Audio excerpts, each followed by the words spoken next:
guys, welcome back to my channel, and this is the second part of my very first speed draw of Evgenia Medvedeva. I'm getting better at saying her name because it is damn hard to say. It's probably still not correct, but it's the best I can do with my poor English accent.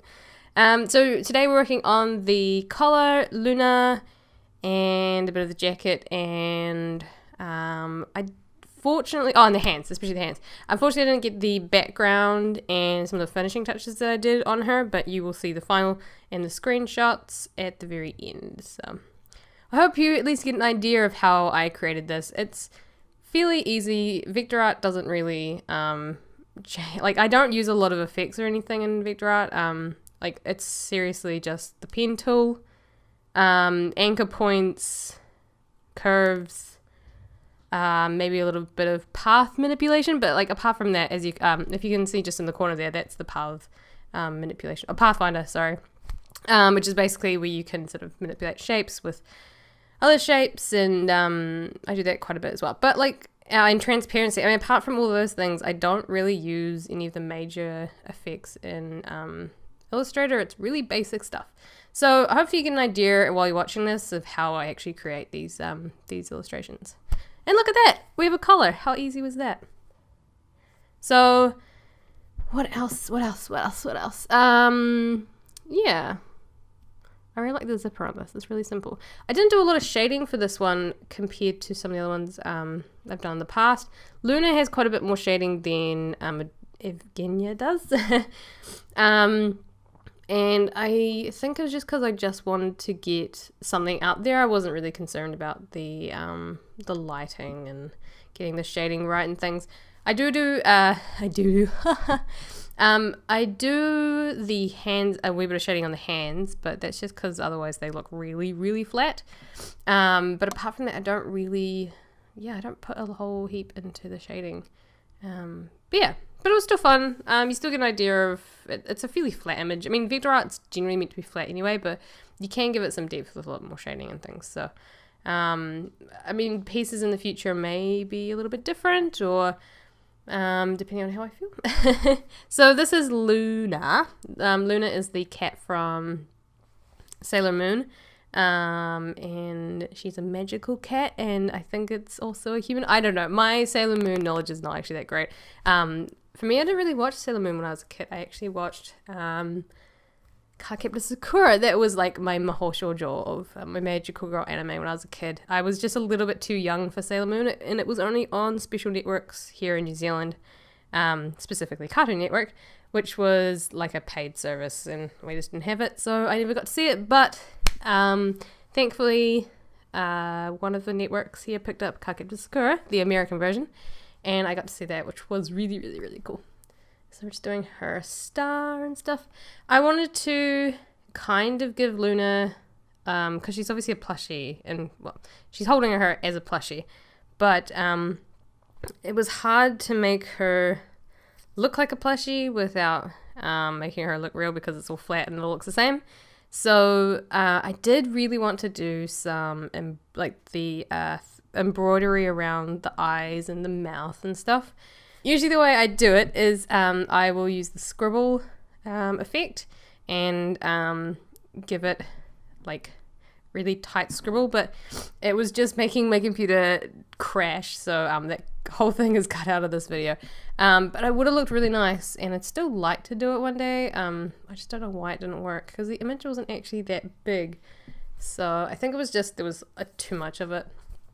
But yeah, you can make a really awesome effect on, you can kind of give this embroidery effect, and then you can kind of play with glow and stuff to get it to look like a satin embroidery, so it looks kind of like a plushie. So in the end, I didn't do that, but I just went with some outlines, some thick outlines. That really helped to give it some, I wouldn't say depth, but some unrealism. I don't know. Make her look like a plushie, basically. I do apologize if I sound funny. This tends to happen quite a lot, but my nose is got something up it, and I kept sneezing before, and now I just feel awful, and I'm finding it really, really hard to breathe. If you're wondering why it sounds like I'm dying. Yeah, because now my nose is blocked, so that's frustrating. I have really bad sinuses, so this happens a lot more than I'd like to admit. So working on the hands now, and I hated these hands so much. I don't mind the final product, and you'll see how I make them look a little bit more legit, but the first three fingers are fine. It's the last two fingers that I just could not get to work for the life of me, and it was just driving me insane. So I spent ages on these hands, and I keep coming back to them and changing them, trying colors, and it got really, really, really frustrating, and it was even more frustrating to watch. So I'm sorry, I did try and cut out a wee bit of it. They were also way too big, which I didn't use. So the one thing I like about Vector Art is you can just like shrink it, and there's no like distortion or anything like that, which is great. Because especially if you're someone like me who still has a bit of problems, not so much with anatomy, but like getting things right, the first time. Which most artists, they'll always draw what they think is correct, and they'll go back and fix it up because they might have proportions wrong or something like that. That happens. Like that's fairly normal. But I just love that Vector Art is so easy that you don't have to worry about distortion like you would with something like a raster based program like Photoshop. Which is why everything looks really pixelated in the background for this, because that the doodle or the sketch that I did on in Photoshop was raster, and then it gets brought into Illustrator, and it's still raster, so it goes really pixelated when you like stretch it and stuff. So yeah, if you're wondering a little bit about vector versus raster. Also, I was going to say, one thing I absolutely love about Vector Art is that you don't have to be a really, really good artist. And something I've struggled with for a really long time is being able to draw something, not perfectly, but like just draw something really well. I can do things in Illustrator that I can't do on a piece of paper. That being said, I always sketch out my designs first, and I get a general feel for how I want things to look, but it's always a sketch and it's never perfect. And I just love being able to bring it into Illustrator and know exactly the shapes that I want to create, how the curves will look. And often I'll do a really rough sketch with a few like details, like maybe like a style guide, like Brian O'Malley style or something like that. He's a creative, Scott Pilgrim, if you know him. Or something like that, just to help me kind of envision it a bit further, so that when I bring it to Illustrator, I know exactly how I want it to look in the end. Just quickly, these are the nails, which I absolutely love. I mentioned in the last video that she wore, oh, maybe I didn't mention it, that she had gold nails for her ISU champ performance. And I wanted to bring that into this piece, and it was a lot of fun just making these like sparkly-ish looking nails. And you can see that like it didn't take much to kind of give that effect, with just like a few dots and a few orange dots, a few half orange, half yellow dots, and a few sparkles, which I love the like really blatantly fake, not fake, maybe cartoonish style stars that are just like placed around. And I do that for the background as well, which unfortunately I don't show you guys because I forgot to record it. I'm sorry, but you will see it at the very end. And yeah, so I love these, I love these three fingers, but I cannot get the other two for the life of me. It drove me insane, as you can imagine. But later on you'll see how I use Luna and make her look pushy to help give them a little bit of depth, which I think helps a lot. But yeah, this is quite a tedious task, but what you can do is that once you've got a certain amount on there, which I'm pretty sure I'm about to show you, then you just like group a couple of them and then you just drag them along. Yeah, so you just drag these along using the Alt key, and yeah, you don't have to worry about it. Then you just fill in the gaps. Super duper easy and really, really effective. Just something really simple. And from far away it doesn't look like much, but up close it looks really nice. Yeah. So yeah, I love Vector Art. It's a lot of fun.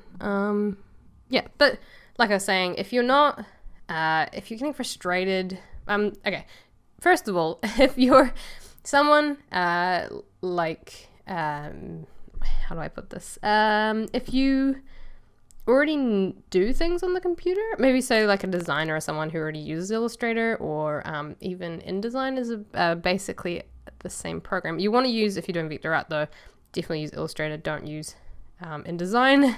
That being said, I have become a huge fan of InDesign after having used it for the last 6 months of my work. in terms of like creating publications and things. Obviously, you're supposed to use InDesign for publications, but even things like web banners and stuff, I've been starting to use InDesign as well instead of Illustrator. Kind of half and half, depends. Definitely at work I have to use InDesign, so yeah. But yeah, they're both, anyways, to the point, they're basically both vector programs. So, but definitely use Illustrator for vector art because there's so much more that you can do. But if you're somebody who has used InDesign for a while and you've got access to Illustrator and you're someone who wants to be a better artist, I guess, and you want to build those skills, but like every time you draw something on paper it looks crap, but you know how to use a program like Illustrator, then that's kind of where your skills can lie.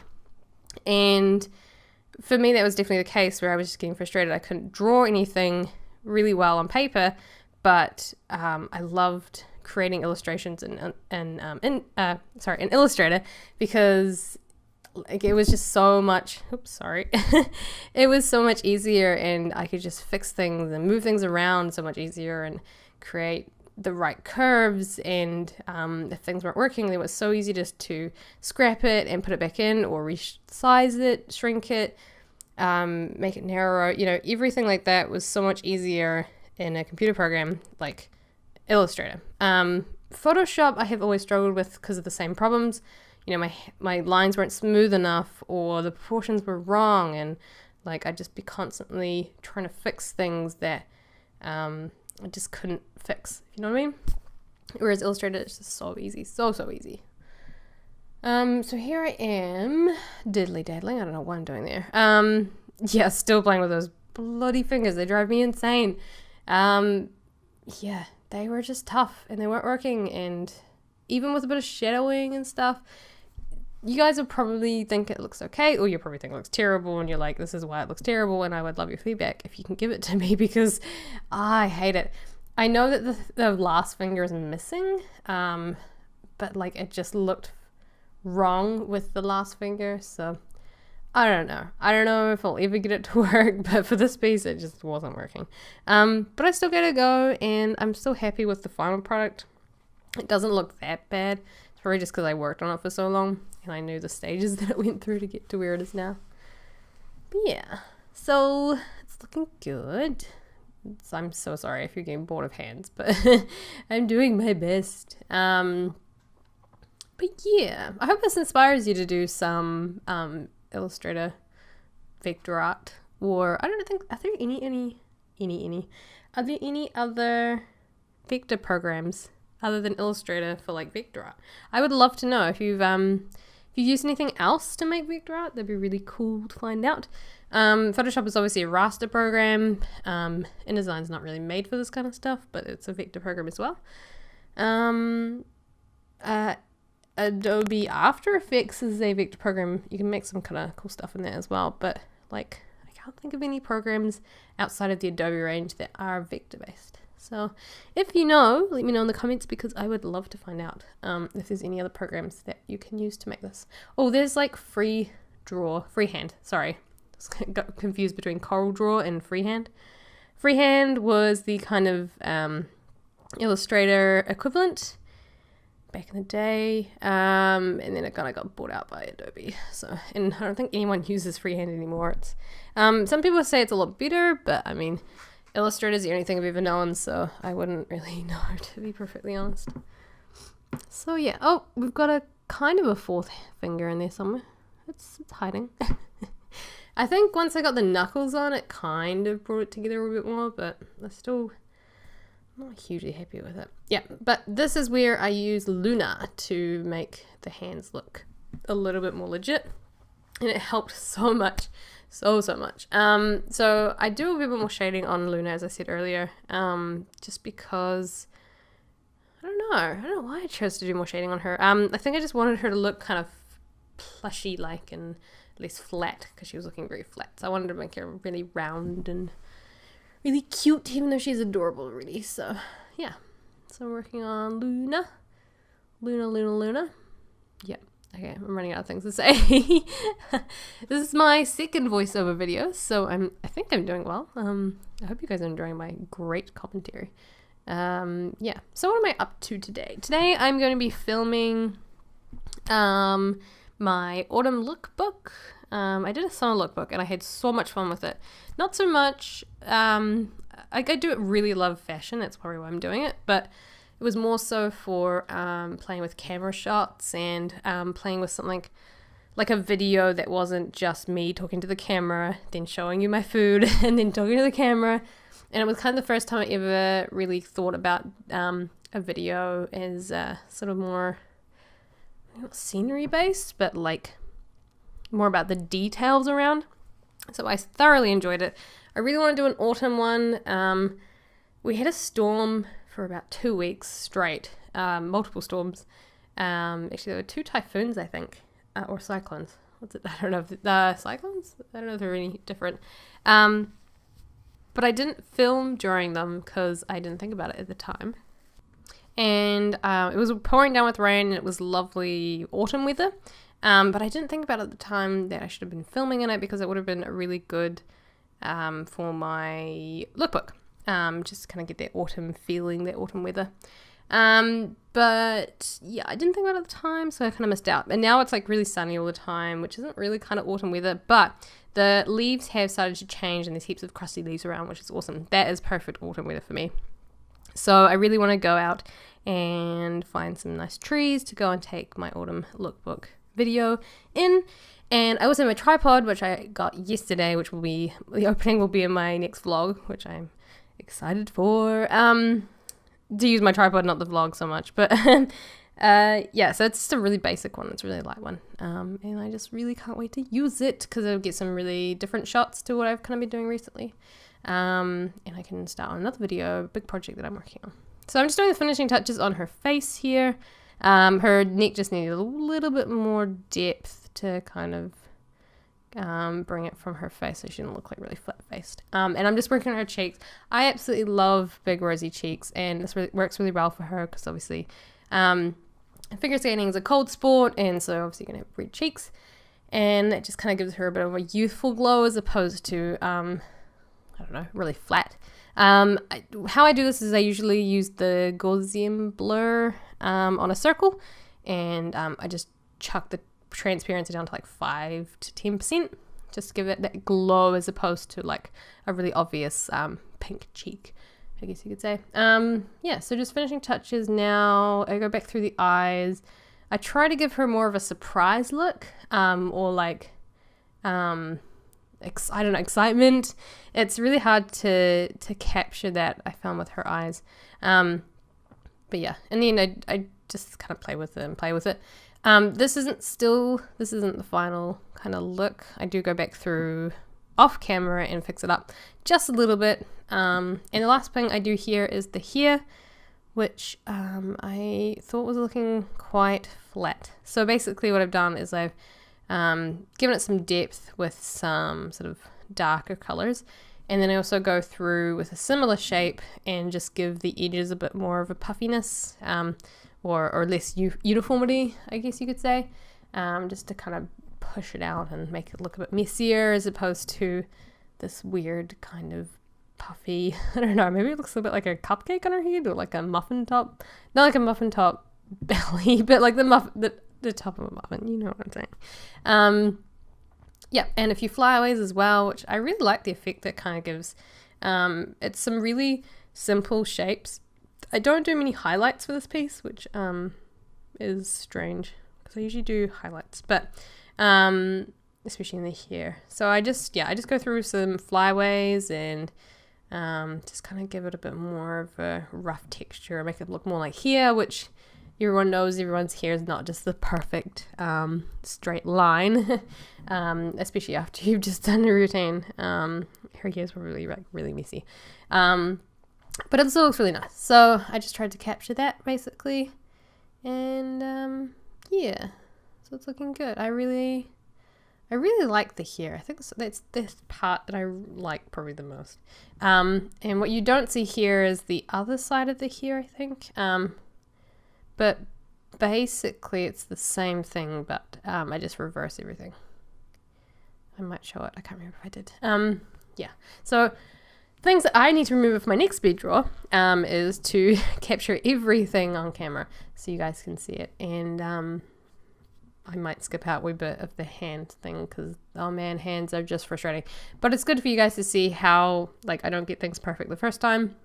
It takes me hours and hours to get a hand right, of all things. And yeah, I still use references and things. References are really, really important. So just things to keep an eye out. But if you want to get into vector art, hopefully you've learned a few little things about how I go about doing that. So here are the screenshots of the final thing. This is the face, which I absolutely love. I love the eyes, how they sort of sparkle and stuff, and her cheeks. This is Luna, and you can see how she's got like the lines around all of her like sewn on objects, I guess you could say. And the fingers, which look adorable after a while. And then the zip on the collar, which is kind of just the small details I did. And then the final piece with the background as well, which I absolutely love. So if you're interested in seeing more of this, make sure you give this a big thumbs up. Leave a comment below if you've got any suggestions, things that you want me to draw especially. And if you're really interested in seeing more of this, then definitely subscribe below. Thank you so much guys for watching, and I'll see you next time.